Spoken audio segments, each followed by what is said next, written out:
At her friend's wedding, someone asked when I'd propose. She laughed and said, "Him? I'd rather stay single forever." Everyone laughed. I just set down my drink and left. 2 weeks later, she was sleeping on her sister's couch, begging me to answer her calls. Some truths arrive like thunder, sudden, deafening, impossible to ignore. Mine came during the reception of Rachel's best friend's wedding, delivered through a champagne-loosened laugh and words that can't be unheard. Let me rewind to how we got there. I'm Victor, 47, run my own commercial construction company. Built it from the ground up after 15 years working for someone else. I'm not the most sophisticated guy, prefer jeans to suits, cabins to resorts, whiskey to wine. But I've done well for myself. Own properties across 3 states, no debt, solid investments, the kind of financial security that comes from decades of calculated decisions. Rachel and I had been together for 2 years. She's 39, works in pharmaceutical sales. Beautiful, sharp, ambitious. We met when my company was renovating her office building. The attraction was immediate, the kind that makes you forget to finish your sentences. The relationship moved fast. 3 months in, she was practically living at my place. At 6 months, it was official. She gave up her apartment, moved her things in, settled into a rhythm of shared life. I'm not a man who does things halfway. I gave her full access to everything, added her to my accounts, gave her a credit card, keys to all my properties. If we were going to live as partners, I wanted it to feel complete. I even started designing a house I planned to build for us. Rachel had specific tastes, and I wanted to create something that would make her happy. Her friends were mostly other pharmaceutical reps, along with some college connections. All polished, professional types who lunched at expensive restaurants and took boutique fitness classes. Not really my crowd, but I made the effort for Rachel. Attended their dinner parties, their charity events, their birthday celebrations. They tolerated me with practiced politeness, occasionally asking about construction as if making conversation with the plumber. I didn't mind. I wasn't there for them. 2 years in, things were solid. At least I thought they were. We'd discussed marriage in that hypothetical way couples do. Nothing concrete, but the conversation was open. I'd been thinking about proposing, had even looked at rings. Wanted something special, not just off the shelf. I'd commissioned a custom design from a jeweler friend, something that incorporated elements of a vintage piece Rachel had once admired in an antique shop window. Then came Brittany's wedding. Brittany was Rachel's closest friend from college. They'd been sorority sisters, roommates, then maids of honor at each other's weddings. Or at least, Brittany had been maid of honor at Rachel's first wedding, a decade ago. A marriage that lasted all of 18 months before her ex left her for his dental hygienist. The wedding was exactly what you'd expect. 500 guests, cathedral ceremony, reception at the most expensive hotel in the city. Open bar, live band, photo booths, the works. I wore my best suit, made conversation, danced when expected, played my part. During the reception, Rachel and I were standing with a group of her friends, mostly couples, all drinking steadily as the night progressed. One of the husbands, Todd I think, turned to us during a lull in conversation. "So when are you two making it official? Rachel going to be the next one down the aisle?" Before I could answer, Rachel laughed. Not her usual laugh, something higher, performative, meant for her audience of friends. "Him?" she said, gesturing toward me with her champagne glass. "I'd rather stay single forever." The group erupted in laughter. Someone clapped me on the shoulder consolingly. "Ouch, man," another added. "Don't worry, Victor, she's just saying that because Brittany's dress cost more than your truck." More laughter. Rachel joined in, adding, "Seriously though, can you imagine me in a construction trailer signing building permits for the rest of my life?" I didn't laugh, didn't argue, didn't create a scene. I simply set my drink down on the nearest table, looked at Rachel for a long moment, then turned and walked away. Not just from the conversation, from the wedding, from the relationship, from the life I thought we were building.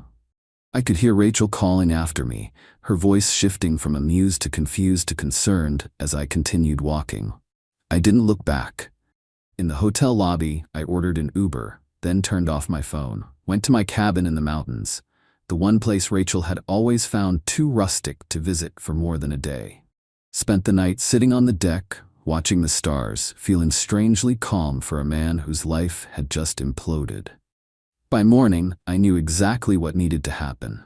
I drove back to the city and waited until Rachel would be at work. Used those hours to make calls to my lawyer, my accountant, my bank, not out of spite, but out of necessity. If someone shows you who they really are, believe them the first time. At the house, I packed my essential belongings. Clothes, important documents, family heirlooms. Left everything else. I owned several properties. I could replace furniture and kitchenware. What I couldn't replace was my time, which I'd wasted enough of already. Before leaving, I made one final sweep of the house. In the office, I collected the blueprints for the house I'd been designing for us, along with the material samples and color swatches Rachel had selected. In our bedroom, I retrieved the small velvet box from its hiding place in my closet, the custom ring, finally finished, that I'd planned to propose with next month. On the kitchen counter, I left my house key, alongside a printed list. 1. You have 30 days to find new accommodations. 2. The utilities will remain on during this time. 3. The credit card has been canceled. 4. Your personal belongings will remain untouched. 5. Any further communication should go through my lawyer, whose contact information is below. No accusations, no emotional language, just facts. Then I walked out, closing the door on a relationship that had clearly meant very different things to each of us. I checked into a hotel downtown, turned my phone back on, and watched as notifications flooded in. 37 missed calls, 52 text messages. All from Rachel, each more desperate than the last. Where are you? Why did you leave like that? It was just a joke. Everyone was drinking. You're overreacting. Please come home. I didn't respond to any of them. Instead, I blocked her number. The next morning, I went to my office and immersed myself in work. Life continues, regardless of personal earthquakes. By evening, Rachel had found me there. My assistant reluctantly let her in after she refused to leave the lobby. She burst into my office, eyes red, makeup smeared. What is wrong with you? You can't just walk out and disappear. I've been worried sick. I looked up from my desk, calm and direct. I heard you quite clearly last night. You'd rather stay single than marry me. I'm simply respecting your preference. It was a joke. Everyone jokes at weddings. Why are you being so sensitive?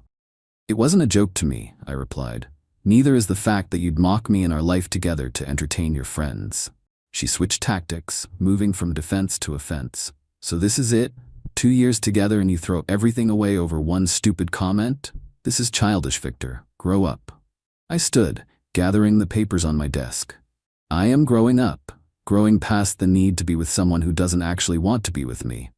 Of course I want to be with you, she cried, reaching for my hand. I stepped back. No, Rachel. You want what I provide. There's a difference. She left in tears, promising this wasn't over. She was right about that, but not in the way she meant.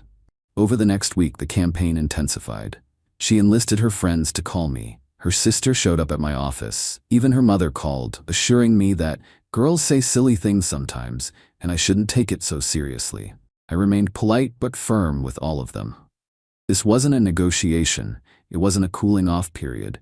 It was a decision made in the clear light of self-respect. On day 9, Rachel's tune changed. She discovered that the credit card had been canceled, that her access to my accounts had been revoked, that my lawyer had sent formal notice that she needed to vacate the property by the end of the month. The reality of the situation was finally sinking in. Her messages turned bitter, accusing. I was controlling. I was punishing her. I was having a midlife crisis. I'd never really loved her. I continued my silence. Words had gotten us into this situation. They wouldn't get us out. On day 12, I received a call from a number I didn't recognize. Thinking it might be work-related, I answered. It was Rachel's sister, Vanessa.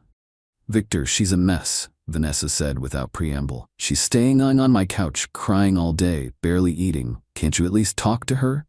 I've said everything I need to say, I replied. She made a mistake. A stupid, thoughtless mistake. But she loves you. She's devastated. She's devastated about losing her lifestyle, I corrected gently. There's a difference. That's not fair. She really cares about you. Then she should have considered that before humiliating me in front of 50 people. Actions have consequences, Vanessa. So do words, she sighed. I've never seen her like this. She's always been the strong one, the one who has everything together. She'll be fine, I said, not unkindly. Rachel is nothing if not resilient. After we hung up, I sat in my office, looking out at the city skyline. I felt no satisfaction in Rachel's distress, no vindication, only certainty that I'd made the right choice. 2 weeks to the day after the wedding, I was at my cabin, enjoying the solitude, when my property manager called. Rachel had shown up at the house with a moving truck, attempting to remove furniture and artwork that wasn't hers. He'd refused her entry, as instructed. She'd created a scene threatening legal action, causing enough disturbance that a neighbor called the police. I thanked him for handling it and asked him to send me the security footage. When it arrived, I watched without emotion as Rachel screamed at my property manager, as she tried to push past him, as the police officers calmly explained that she had no legal right to enter the property or remove contents without my permission. The next day, I received an email from my lawyer. Rachel had retained counsel, claiming partial ownership of my property based on our implied partnership and her contributions to our shared life. I forwarded the email chain showing where she'd rejected my offer to put her name on the deed last year, saying she didn't want the responsibility of homeownership. A week later, her lawyer withdrew the claim. It's been 2 months now. Rachel has moved into a new apartment, significantly less luxurious than the life she'd grown accustomed to with me. Through mutual acquaintances, I've heard she's telling anyone who'll listen that I overreacted and couldn't take a joke.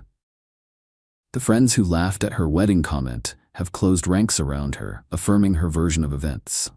It doesn't matter. I know what I heard. I know what it meant. The custom ring sits in my safe. I'll have it reset someday, perhaps, when the memory of that night fades. The blueprints for the house have been modified. I'm building it anyway, but with changes that reflect my preferences rather than Rachel's. It will be my home, not a compromise. Last week, I ran into Vanessa at a restaurant downtown. She approached my table hesitantly. She misses you, she said after an awkward greeting. She knows she screwed up. I hope she's doing well, I replied sincerely. But that chapter is closed. She's not doing well at all, actually. She lost her job last month, couldn't focus, kept missing appointments. She's still on my couch. I nodded, feeling a twinge of sympathy, but no regret. She'll land on her feet. Rachel always does. Vanessa lingered, seeming to want to say more. Finally, I was there that night, at the wedding. What she said, it wasn't just the alcohol. She talks like that about you to her friends all the time, has for years. I appreciated her honesty, if not the revelation itself. I figured as much. Thank you for confirming it. As Vanessa walked away, I realized something important. The pain I'd felt that night at the wedding wasn't about rejection or humiliation. It was the pain of seeing clearly something I'd been willfully blind to for 2 years. The relationship I thought I had existed only in my mind. Sometimes the most valuable thing you can do is set down your drink and walk away. Not as a dramatic gesture, not to teach someone a lesson, but because you finally understand that staying would cost you something essential, your self-respect. Rachel is still calling, still texting from new numbers when I block the old ones. Last I heard, she's telling friends she'll win me back, eventually. She doesn't understand that this isn't a game with strategies and scores. It's simply over. Some might call my response extreme. I prefer to think of it as appropriate. When someone tells you who they are, especially when they don't realize you're listening, believe them. Eat it. This blew up overnight. Some clarifications. 1. Yes, I owned the house outright before Rachel moved in. We were not married, and in my state, there's no common law marriage provision. She had no legal claim to any of my properties. 2. For those saying I should have confronted her at the wedding? Why? So she could deny it? Make excuses? Create a scene? Actions speak louder than words. Mine said everything necessary. 3. Many asked if there were red flags before this incident. Looking back, yes. Comments about how my work was just construction. Reluctance to spend time with my family. Embarrassment when I wore work boots to dinner. I ignored these because I thought they were my minor issues that would fade as she got to know me better. I was wrong. 4. To the person who called me heartless for not giving Rachel a second chance. Self-respect isn't heartless. It's essential. Update. 3 months later. Life continues on its new course. The house is taking shape, foundation poured, framing complete. I spend weekends at the site, overseeing details, making adjustments. There's something deeply satisfying about building something exactly as you envision it, without compromise. Rachel has finally stopped trying to contact me directly. Her sister called once more to say Rachel was seeing a therapist, working on herself. I wished her well and meant it. Holding grudges takes energy better spent elsewhere. I've started dating again, cautiously. Had dinner last week with a landscape architect I met through work. Intelligent, straightforward woman who asked thoughtful questions and actually listened to the answers. Too early to know where it might lead, but it was refreshing to have a conversation that didn't feel like a performance. The most unexpected development: 3 of Rachel's friends, the ones who laughed that night, have hired my company for renovation projects. When the first one called, I assumed it was some kind of setup or attempt to create an accidental meeting with Rachel. But no. Turns out they genuinely appreciated my work, despite their personal loyalties. Business is business, after all. I've learned that respect isn't just about how others treat you, it's about how you respond when they don't. That night at the wedding could have gone differently. I could have created a scene, demanded an apology, tried to salvage things. Instead, I chose to honor what I heard and act accordingly. No regrets.